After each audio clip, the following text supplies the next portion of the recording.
Season 4, episode 32. Chris, do you like conflict? I do. Let's talk about that a little bit. I would love to. I mean, and we're cheating here a little bit. We talked a Well, little bit about conflict in the on sure. ramp. We ended there. We ended in we ended in conflict on the on ramp. We ended in conflict. Yep. And what's really cool is that after our little talk back and forth about conflict, what it looks like, where it comes from type of thing, I landed with, depending on what the conflict is, sometimes I'm eager to enter into it and sometimes I'm not. It depends. And as a human who's growing still and developing in terms of like intellectually, which I find lately has been really fascinating to engage with, there are times that I'm looking forward to talking about things that are not comfortable topics, and entering into, I guess, what you could call courageous conversations with people who are open to them, which is maybe part of the solution, where there is conflict, but it is not, I don't shy away from it. I actually look forward to it and crave it. So, our little talk landed me there because at the start of our talk, I said that nobody likes conflict. And you refuted that. And you said, you do like it. And then you explained why and what comes from it, or what can come from it. Mm-hmm. And there's always going to be times where we engage in conflict and it ends bad. That's why it's called conflict, I guess. Wait, say that statement again. Sometimes we enter into conflict and it ends bad. It's not always. You said something different. You said there's the way you started it the first time is there always will be conflict. Conflict will never go away. Okay. Yeah. Okay. There will always be conflict somewhere, sometime between people. That it's not going to go away. The whole idea of conflict. But sometimes entering into conflict and then leaving it, things can be worse off than they were before you entered in, for sure. So I'd love to hear your take on that, and your take on conflict and why for you don't mind entering into it. There's maybe in my third year of teaching, we were observing, there was a supply teacher in that, the way that our classrooms were configured, the office, the spec ed office was close to where the classrooms were. So you could sort of hear stuff going on in the classrooms. And we could hear a supply teacher in the classroom yelling at the students. And there was acrimony on both sides. The students were upset. The teacher was upset. They were not connecting well. And I got up to go. I was going to go around to the classroom, and one of my colleagues sort of said, "Oh, are you going? Are you going over to the classroom?" Yeah, I'm going to go and kind of step in. I'm going to see if I can mediate, kind of bring the heat down a little bit. And as I'm walking out, the other teacher, my colleague in the office space, said, "Yeah, I thought too, but I don't like conflict." And I've come across this statement frequently with individuals that see a confluence between problem solving, advocacy, and conflict.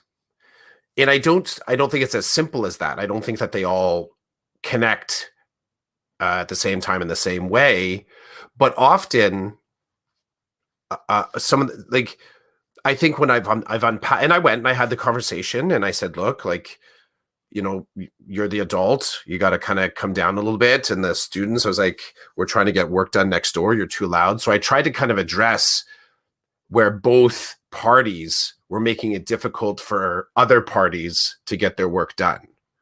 Trying to make it about a common goal that we could all exist in this workspace in close proximity and achieve whatever it is. The common goal is to allow us all to achieve our goals, our individual goals. And when I came back, the same colleague said, "Whoa, you know, how did that go?" And I said, it kind of went fine, I guess. It wasn't all the way down calm. We could still hear, but the trajectory of the energy that made me notice like this wasn't good, that it was a different trajectory. So there was sort of more peaks and valleys to it. It wasn't just like straight up in the air. So this is about my third year of teaching. Now I'll go prior to this. My previous job as a chef, working in, running kitchens, I felt like I was always in moments of potential conflict. There were always things that running a restaurant for me, in the restaurants that I was in, there was always elements of there was a little bit of saviorism. There was always that element that me as the lead, that I always had to be able to fix things. Now, I know that's not a truth.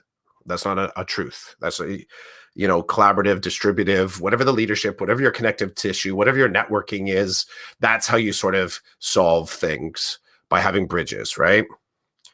But at the time when I was running restaurants, I really did believe it was me. Now, the upswing to that is that whether or not I had courage, or whether or not I liked discomfort, or like I had to pack that down, and I had to step into these moments of conflict in order to, first and foremost, sometimes again change the trajectory. Sometimes I had to.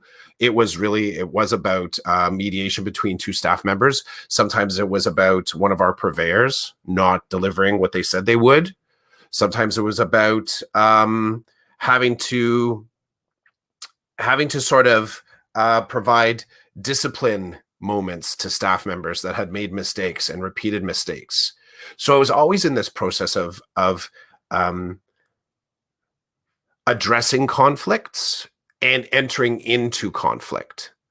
And if I start with a base definition, the idea of conflict, I think for me really has to do with opposing positions. That's for me where I kind of say we're in opposing positions. Now, depending on the system that you're in, often, one position sometimes is favored over the other. Sometimes it's a blended position.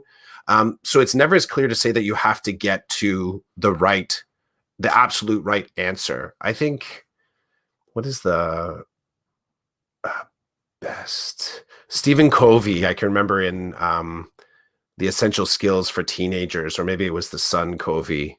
One of them talks about the best alternative to a negotiated outcome, or something like that. And this is kind of like your mantra for negotiation, that you can't in conflict necessarily say it's only going to be one position over the other, because then you're not getting to anything that's harmonious. The negotiated outcome sometimes becomes the thing that both parties in opposition can land on. So learning about conflict for me was very straightforward, because I had to. It was a part of my job when I was a chef. All of a sudden, when I stepped into teaching, I felt like there was a layer of emotion, layers of emotion, social capital, experience, and kind of like this strange bit of politeness, which wasn't really politeness, but it was sort of like politeness, chivalry, about the ways that teachers should be talking to each other. Now, unfortunately, as I think back, often that sort of politeness has also kept hard conversations from emerging in education. And right now we're in a space where these aren't hard conversations. These are just conversations that everyone's been avoiding this conflict for a while, whether we're talking about equity, or we're talking about anti-Black racism, or anti-Semitic racism, bigotry. These are things that these conflicts have not disappeared. They've been a part of our education system. But I think because we maintain this politeness and we don't want to enter into conflict, they festered. We haven't got a good handle on it, right? So now it's kind of spread through the system. So where I land on conflict, so important to find a way to enter into it. If you don't have a courageous colleague or a friend or a mentor that can kind of go, you can do it. Got to do some reading. If you don't like reading, you got to get on YouTube. Lots of YouTubers, lots of people talk about, self-composure. And, you and I have had conversations about stoicism as well. Goggins has gone there on it. There's a lot of content out there that can give you interesting ways to kind of shake your brain up. But I will end with conflict. And conflict is one of the paths to harmony. By avoiding conflict, and it isn't always perfect harmony. I won't say that. In the same way, there's no perfect conflict. But conflict is one of those spaces that is the opportunity to achieve harmony or connection or collaboration or bridges. You don't get to skip over conflict if it's standing there looking in the face and go right to harmony. Conflict is the room, it is the space, it is the process, it is the uncomfortable moment in which I think you can start to see each other as individuals. If it happens between two people, between two groups, between two mindsets, you start to be able to see where there is common ground, where the emotions have kept you from seeing common ground, and where, if we go back to that example, the spec ed example, where you can actually understand that individual goals can exist within a common goal, and it's not zero sum. You actually can have individual goals that uphold a common goal and have people feel that it's common ground. So, that was a TED Talk, bro. I wish I had the TED Talk music to play right now, but I don't. Well said. I mean, I'm open to it, constantly learning about it, thinking about it. Do you go looking for it? Sometimes yes. And sometimes it finds me. Mm-hmm. Sometimes it finds me. And that teacher that I walked in on is a perfect example. They didn't know. This is the other kind of interesting thing about the process of entering into conflict. Entering into conflict is multidimensional. Entering into conflict might actually be like, what? Like, what? We have a problem? There's a problem here? And that could be a stunning moment. And that's the moment that I created by addressing the disruption. This teacher was not cueing into the fact that they were in a conflict by having the volume so high, by having the exchanges that they were having with the students, and by disrupting the space that was all around them. So, conflict finding you, that's a perfect example. Like that teacher, conflict found that teacher. They didn't know that they were actually in that moment. Now, you could argue that that's the conflict finding in that moment was in service to the bigger picture, the bigger goal here, the harmony of the school, the harmony of the class. Sometimes conflict finds you and it's not like this particular example I shared, I think was a good conflict to be found in. There are not so great conflicts that find you as well. And this is where we get into some of those festering issues, because if the conflict that finds you has to do with the fact that you got, Barba Grande and Arab background, that's not a good conflict to find you. That's not the type of generative conflict that it does. I mean, I talked about the racism as well. These types of conflicts do find people. And I think those are the types that can be, regardless, when it finds you, I think we start with surprise and astonishment. And then we launch from there, wherever you want to go next. I have a great story. And I'm laughing here as I sit here and listen to you, because it reminds me of a situation. A teacher I knew was working, and it was at a bit of a rougher school. So the school already had a reputation, and he was in his first couple of years of teaching, and he was doing this project with the kids.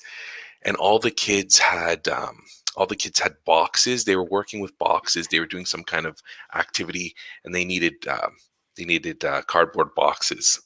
Mhm. So I guess he finds himself.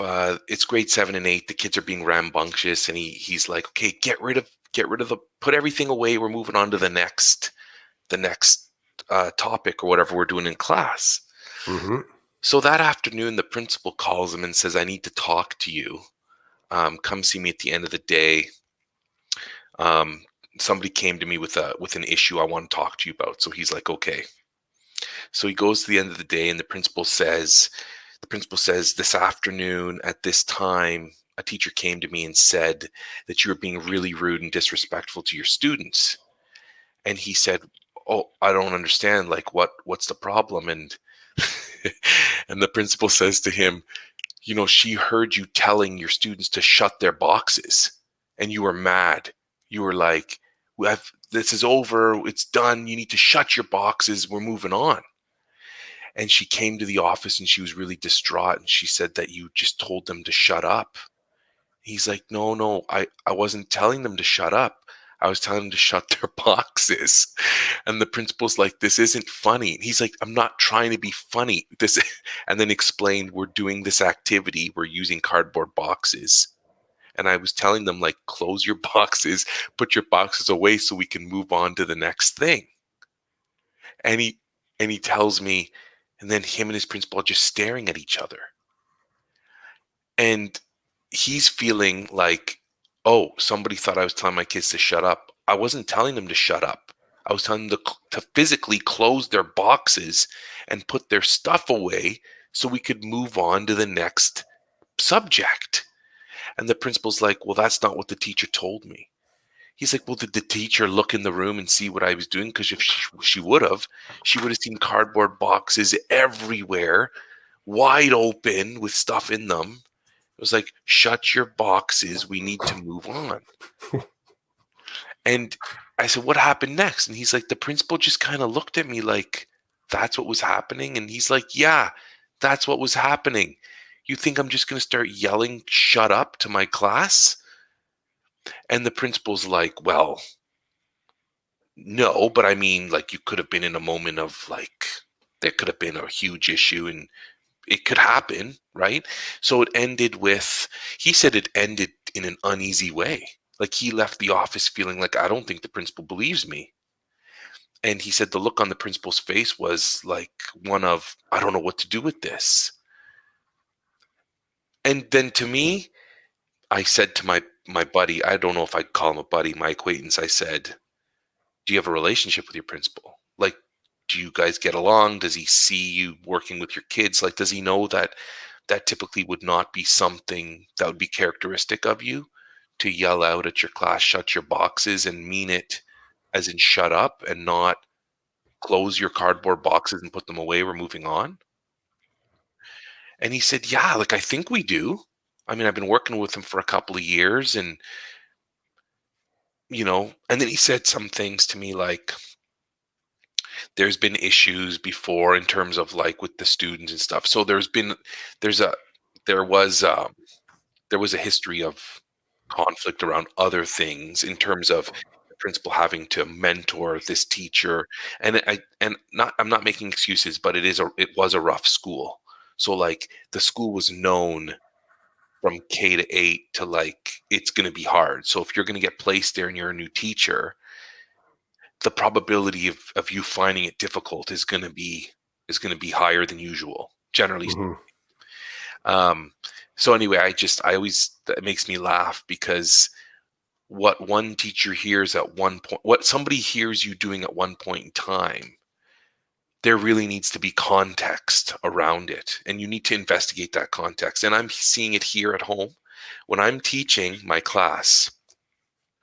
They'll go for recess, I'll go downstairs to get a drink or something. My wife will say, "What was going on up there?" And I'm like, "What do you mean?" She goes, "I heard you giving your class the gears." And I was like, "Oh, what did they do?" And I was like, "Giving them the gears?" Like, and I'm like, I wasn't giving anybody the gears. And I've done the same thing to her, where I've poked my head in the dining room as she's, like, what appears to be her disciplining her class, and it's not, because I don't have the context. So then she'll explain to me, oh, did I sound mean? Because I wasn't trying to be mean. I was being factual, and I was kind of like putting my foot down to show my kids, right now I'm serious and we need to da da da da da.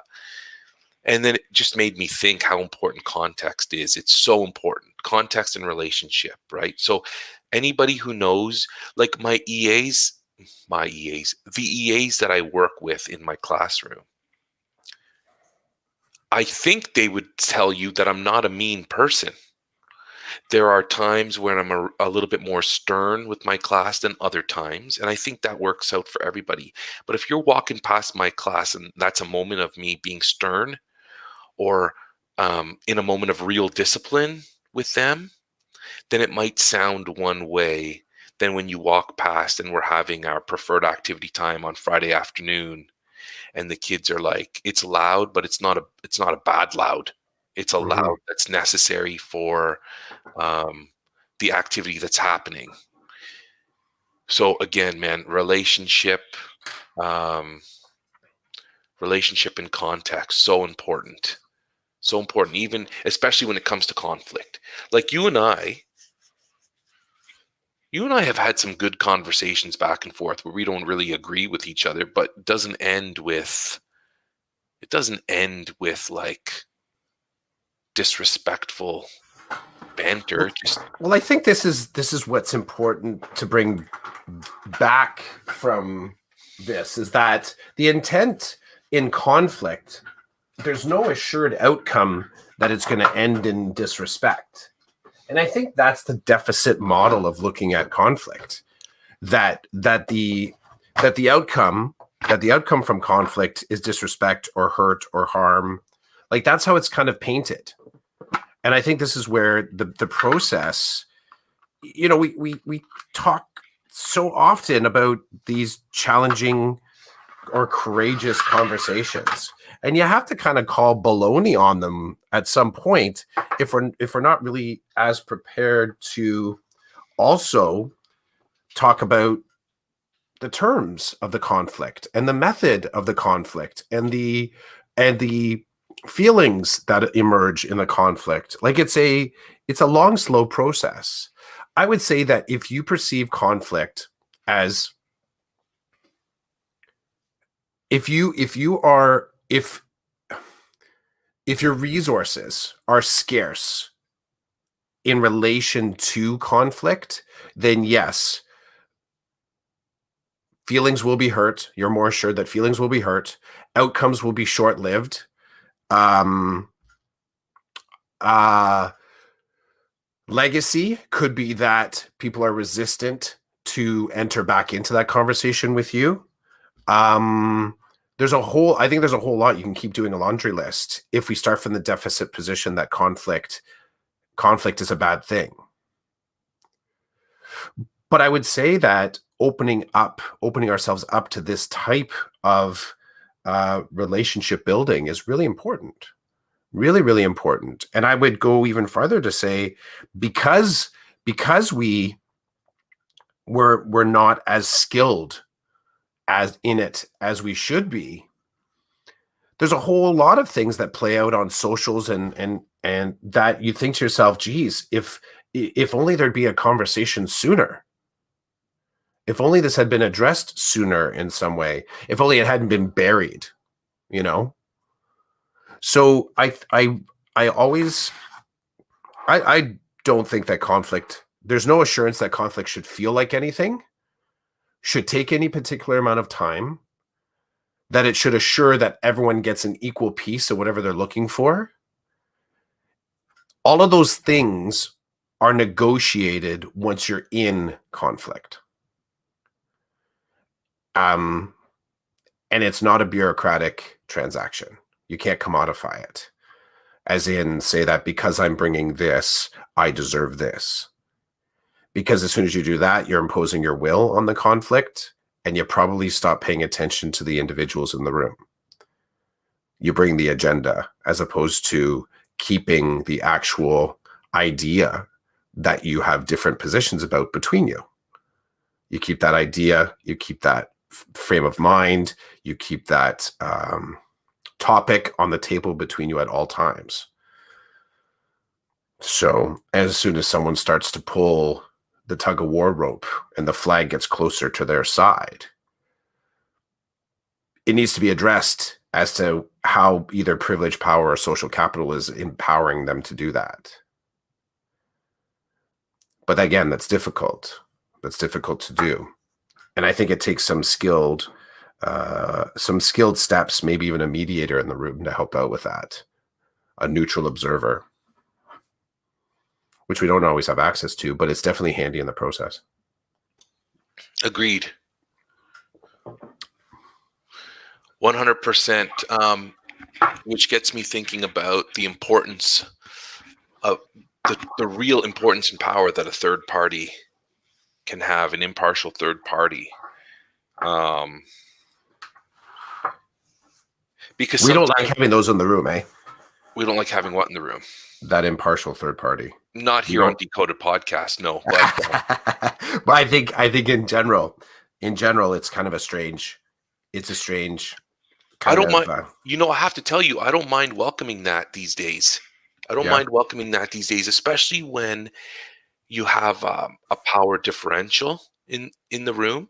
If you've got two parties who are engaged in conversation around something that has led to conflict, or whether you're in the middle of a conflict, I welcome that third party. I mean, selfishly, I worry that they're not going to see my perspective or not agree with it selfishly. But at the end of the day, I would rather a third party make a decision than have to remain in a situation with another party where I feel like there is a power differential and I'm not the one holding the power. And I think, in my mind, when you are the one in the position of power, you really need to think twice before you act. You really need to come from a place of humility, because you may not understand the power that you have. And even as I say this to you, I reflect on how I treat my students and how I operate with my students. And lately it's been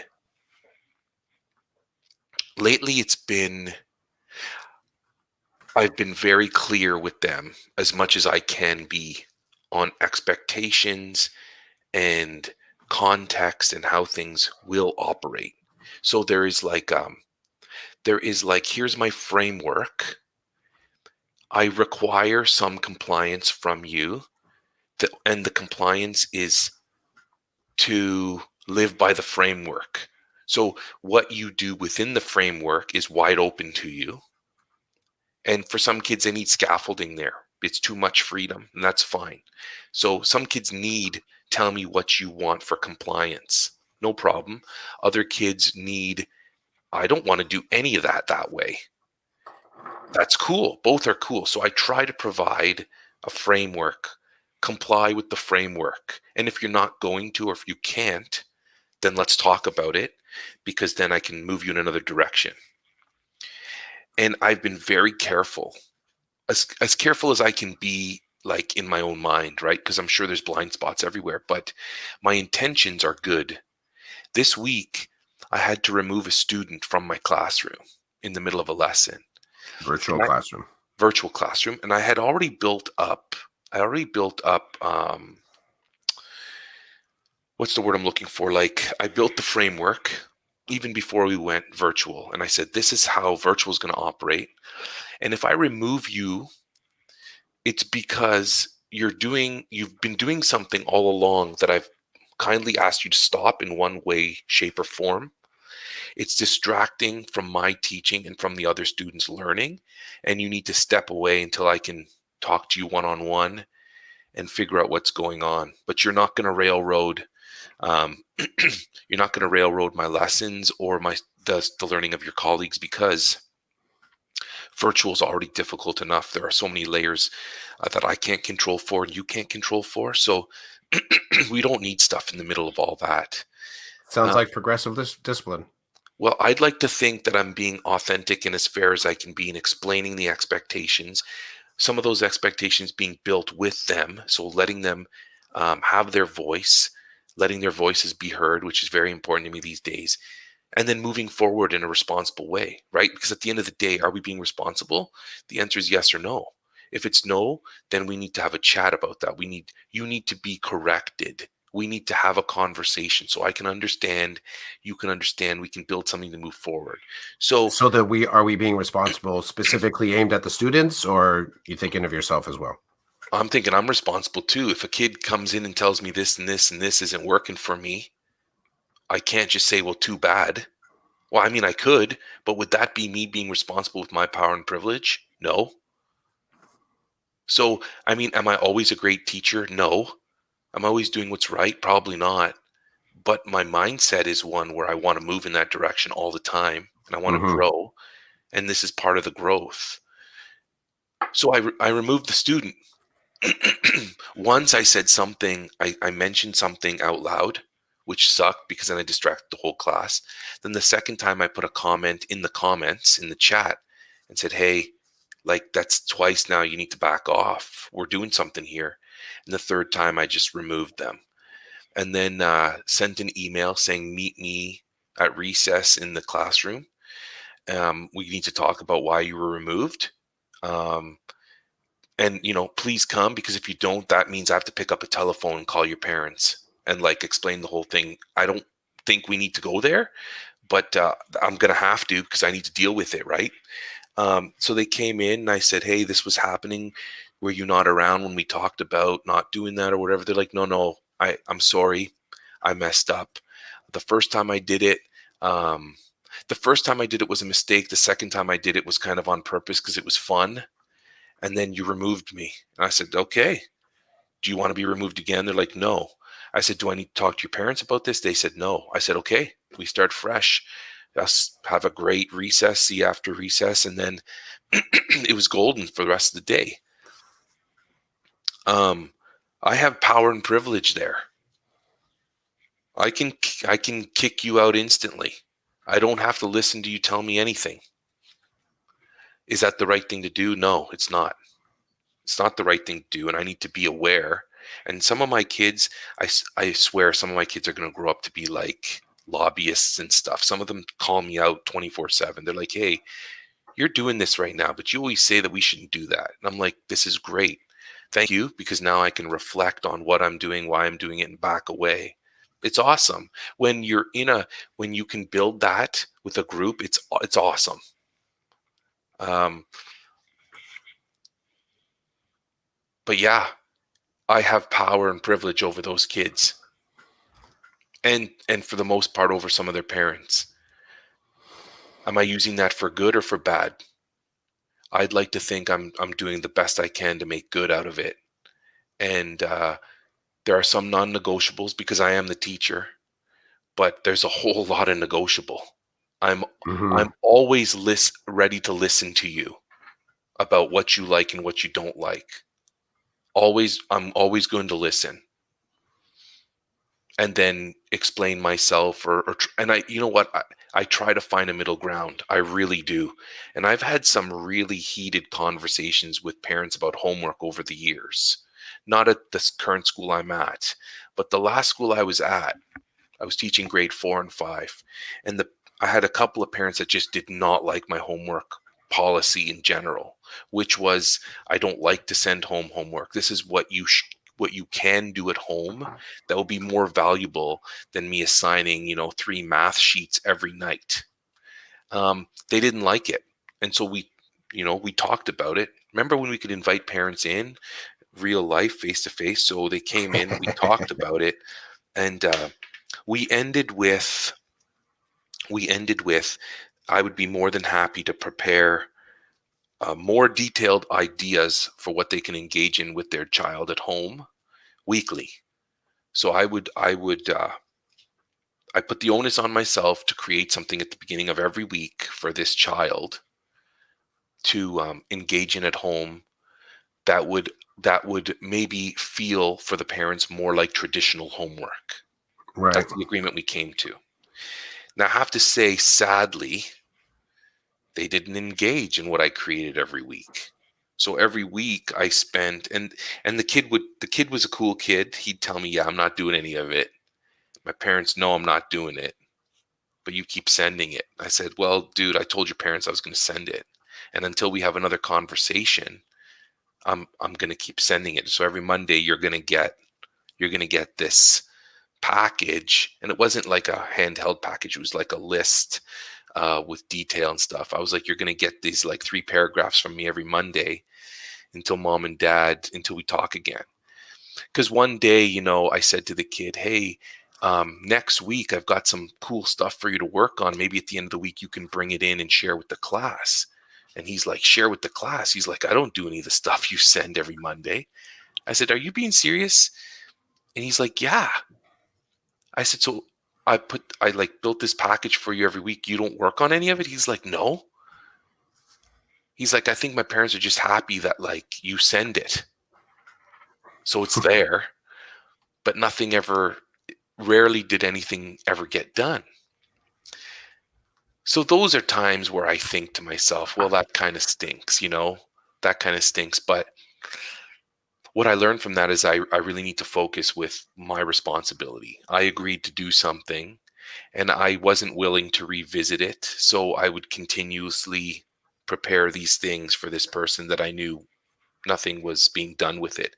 But it was great practice because it helped me create like a new mindset about how to operate a certain way, which is good, right? Because I need to lean on that now. You and I were talking about um, something that I'm going through right now. It's in my workplace that I'm not gonna divulge what that is on the podcast, but um, the way I'm operating comes from that practice that I've done before. So it's not 100% new to me. It just means shifting my practice, but that's okay because I've shifted my practice before and I'll probably shift my practice again. Hmm. If I move into formal leadership, I'll have to shift my practice a lot more depending on the circumstances I'm in and the people I'm working with and stuff. So at the end of the day, it's good stuff, and I'm trying not to get caught up in the minutia of it because that's where I find when I get caught up in that little stuff, that's where I trip myself up. That's where I'm like, woe is me and all that BS that comes with that. That really, do I have time for that? Not really, you know. Hmm. But sometimes I sit in my own mess. You know that. I'll talk to you about, I'll be like, "Dude, this is what I'm in the middle of." And you tend to do a great job of listening. Sometimes you offer me some advice. And sometimes all I need is to just be heard and then move on. This seems to be a theme in my life that I just need to be heard. I need to feel that my voice has left my brain and has exited me. That's all I need sometimes.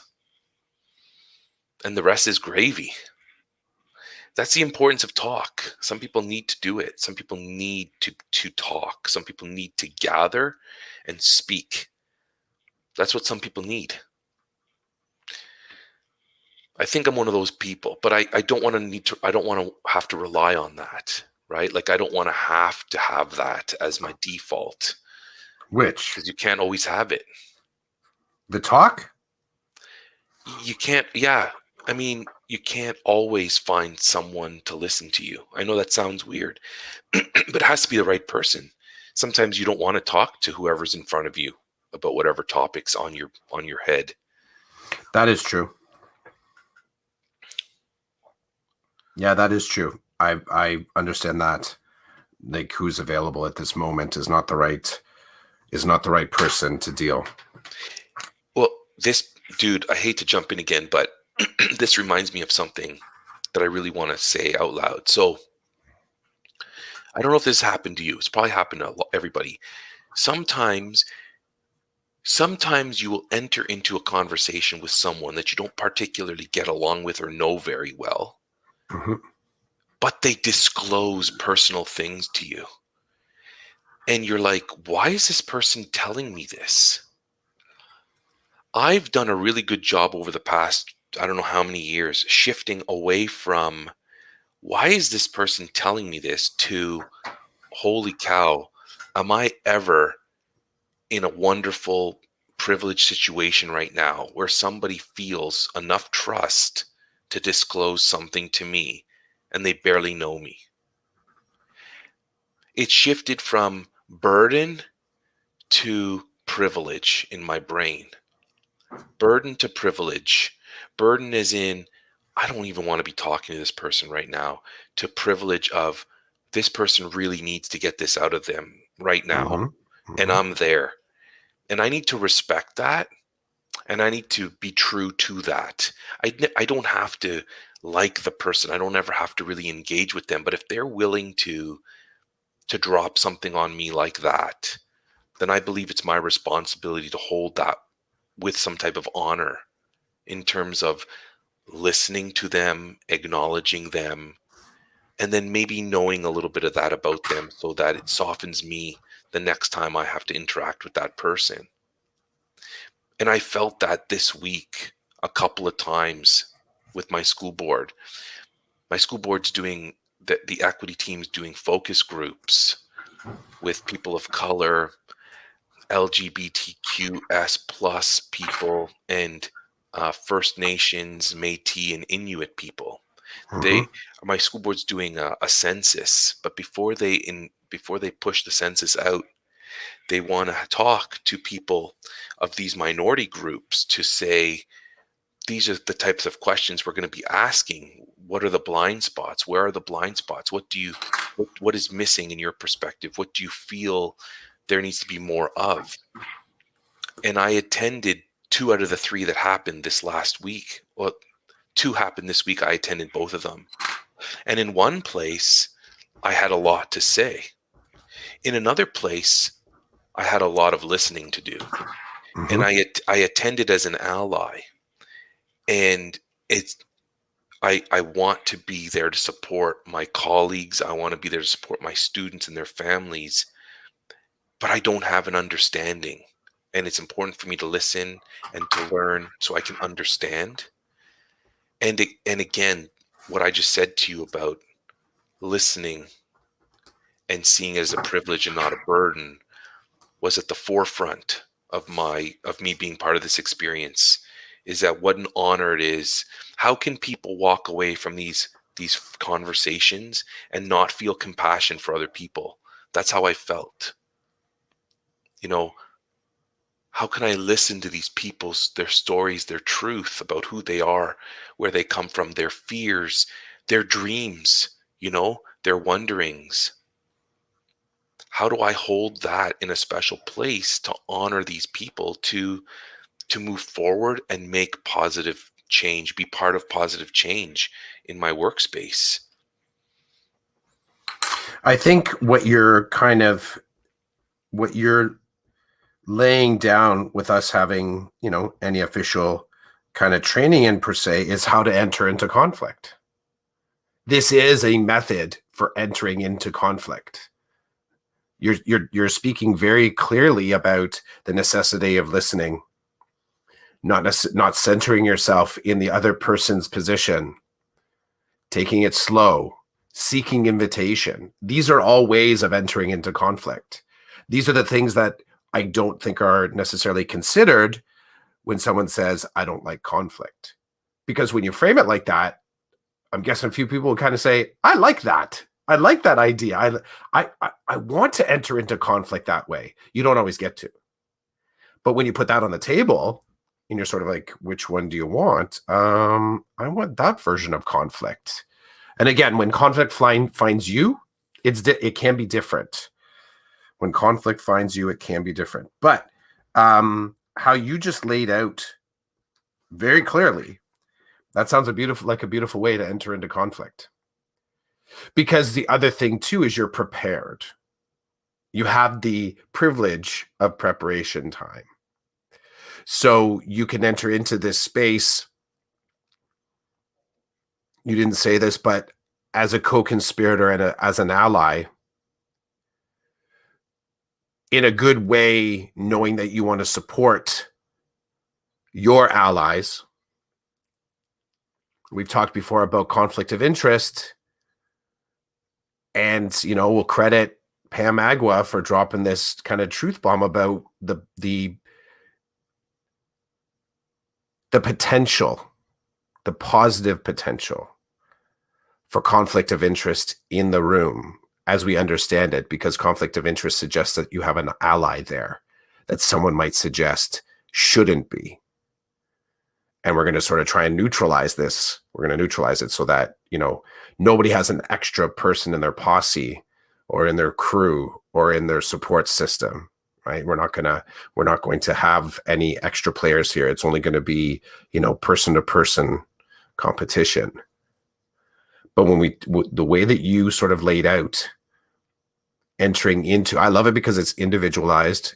It speaks to your accountability and it's respectful of the fact that you're not entirely equipped, and respectful to the fact that you're not entirely at the heart of this. This isn't about you.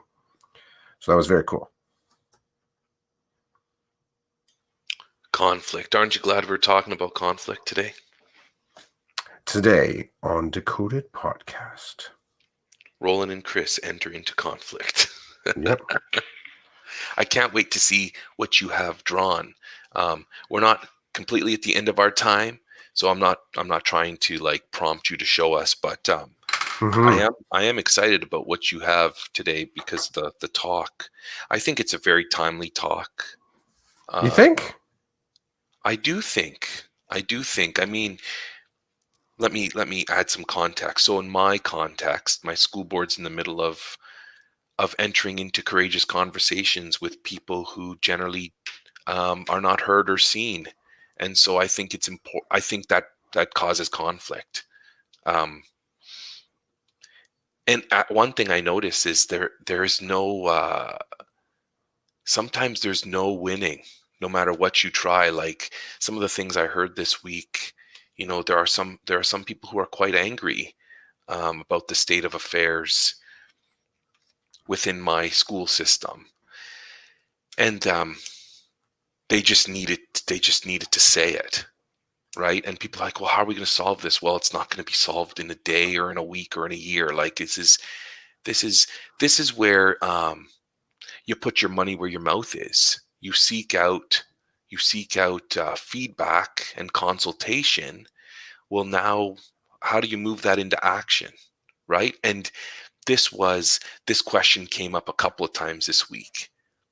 And, with me on the side, okay, Roland, so now what? So this is what the school board's doing. Now what? And it's like, it's funny that you ask me because I'm not the school board, but it's interesting that you'd ask me. And they're like, well, you spoke, you said this here and you said that there. What do we do now? And I'm like, we keep talking to the people who are accountable. You keep the conversations open. You keep saying, what are you going to do now? You know what people are feeling. You know what people have said. You know how people are perceiving the system. Okay, what do we do? Like, and I don't say that as in it's all on you. It's on us. What are we going to do? Well, what I can do is I can keep my conversations open with the people who have more power and privilege than I do, and encourage them to assist me. And it's funny, in one of the things that came up was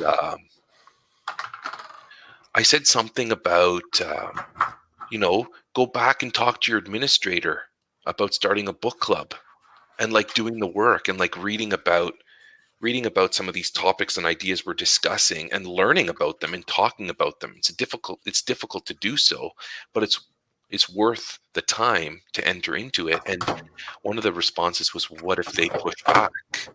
That's what they said. What if your administrators don't agree? What if they push back? I said, then I said two things. You can pick up your crew of people from your school and you can take it outside the school. You don't have to learn within the building. You don't need your administrators permission. You don't need their permission to have a book club about a hot topic these days and learn from it. You can do that on your own time, number one. Number two, you can knock on the door of the people that put on this focus group. There's SOs responsible for this. There's consultants responsible here. There are principals on teams that are putting this together. You send them an email. You said, hey, you put on this great focus group, and I went back to my boss and said, let's do this. My boss says we don't need to do that. So you don't need to cause a problem, but you can say, I can't get this going at my school. I could really use your support. Since you thought it was important enough to put all this together, I need you to step up now. I'm trying to move into action. I'm being told no or whatever by my immediate supervisor. I need your support. I said, donuts to dollars, they're not going to say no. They're going to do something. So it's like, did it take me 20 years of being in a system to realize that? Maybe. Is there any particular reason why I've decided to speak out now? Most likely. But again, build those relationships, talk to these people, look at who's leading these things and approach them. Because if they're willing to take the time to lead, then they're certainly going to take the time to support people that can't find the support based on what they've put in place for people to learn from. It's time to start working together. And if people keep pushing back, then you keep looking for people who are going to be allies with you. You just keep looking, you keep talking. Something's going to happen. Either you're going to get the support you're looking for and things are going to move in the direction that you would like, or people are going to come out and they're going to show their true colors about why they're not there to support. And that's powerful too. That's powerful too. And I hate to say it like that, but maybe there are some people in positions of power or privilege that maybe aren't there for all the right reasons, but they're there. Well, at least you'll find out who's not going to be supportive. That's helpful too in moving forward. You know where you're not going to find anything that's going to move you in the direction you feel you need to go in. Mm-hmm. So there can be good that comes out of whatever situation is there, but the humility, the humility that's required, and being vulnerable, as Brene Brown would say, which is so the opposite of how I grew up. Yeah. Is so the opposite, right? But I tell you, from listening to people this week, the people who were humble and the people who were vulnerable, and my respect for them shot up like times 1,000. That they would speak their truth and that they would do it in a respectful manner and be open and authentic about it. It's like, for me as a human, how can I not respect that? For me, it doesn't work like that for everybody. But for me, I left feeling, oh my God, how can I not honor this? How can I not use this to try to make my workspace a better place for everybody who enters it? I want to drop a hat tip. What, besides the example from my classroom, Rad Rupa out there in the Twitter sphere, I'm a part of her next book club, and the book that we're focusing on is it's a fascinating book from Sarah Schulman. It's called Conflict is Not Abuse. And one of the parts in it, in reading it through, that I think kind of connects with what we're talking about, even in our on-ramp. I'll do the brief descript here. It says, so Schulman illustrates how supremacy behavior and traumatized behavior resemble each other through a shared inability to tolerate difference. And it's a really good book. And I'm looking forward to the club hasn't started yet. The club doesn't start until May, I think. But yeah, hat tip to Rad Rupa. Check out her podcast, friends, if you're there. If you're a podcast person, it's challenge in some ways. As I read it, I'm head nodding. The context goes 10,000 feet and looks at geopolitical conflict and the history of abuse and conflict, and abuse versus conflict, and how abuse is not conflict, vice versa. So it's in some ways it's some heady stuff, but it's accessible. And the writing style is very, I find the writing style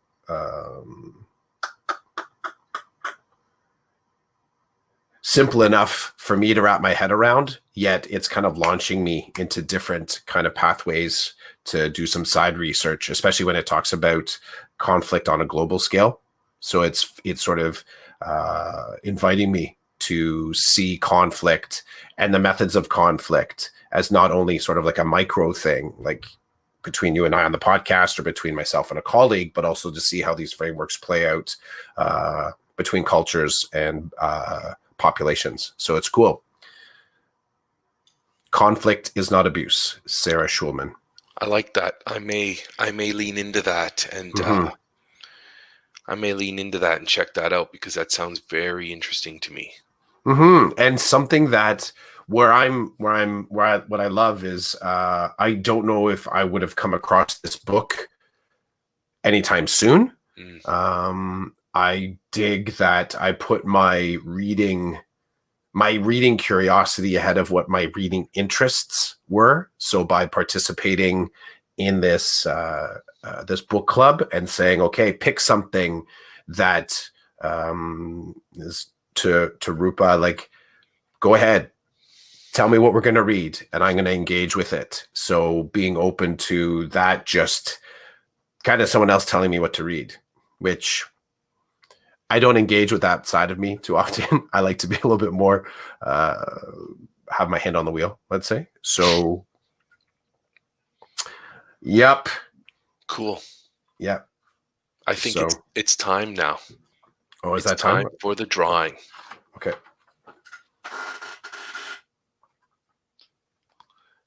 It looks like a person who is yelling, like they're holding their hands up and they're yelling. That's what I see. Is that, they're missing a piece of them. Are they missing a couple of pieces of them? Clef, you're going to have to help me with your artistic interpretation. I'm kind of, I tried to do like a spilled milk, like something spilled on the table. Gotcha. Okay. And the person's just like, yeah. I get the part. I just didn't know what was in front of them. Didn't get the milk, eh? Didn't get the milk. No, I didn't. I kept on that one. Sometimes when I do the drawings, I hit it right away. I'm like, yeah, I don't have to touch it. I don't have to go over and fix it at all. But that glass, the thing that I was trying to do with the glass, like trying to make that glass look like a glass tipped on the table, I couldn't get the perspective right. But before we go, can you give me context around the spilled milk? Can we call it spilled milk? Is that what it is, or no? It's just a spilled drink. Spilled milk. Well, if there's the phrase. Because that could be the title of our podcast today, spilled milk. But tell me more about that. I don't know. I guess if I were to connect it to, let's say connect it to our conversation, there is always the possibility that in our what is that? Have you heard of pathetic fallacy before? I've heard of it, but I'm not sure I know what it is. I don't know if I'm sure what it is either, but I'm going to take a chance. But pathetic fallacy is sort of like you wake up in a good mood, you look outside and the sun's outside, and you're like, of course, the sun. I think it's where the idea that there's somehow a connection between, the sun in the sky, the rain, the environment, the factors outside of you are somehow mirrored by factors inside of you. There's I'm sure, you can sort of think of the Peanuts comic of one of the characters walking along. They're really sad and there's a rain cloud over top of them, right? So somehow the weather mirrors how we feel on the inside. And for me, I guess I just started to think of that as like the ultimate starting point for conflict, where, not being able to accept or take in your reality, you're sort of in opposition to it. The fact that this person would be screaming to the heavens because they've knocked over their milk strikes me as like it just makes me wonder about how tuned in they are. So they're in conflict with their milk. Thanks for sharing. There you go. Thanks for asking.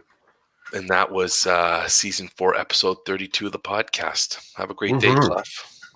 You too, dude. You too.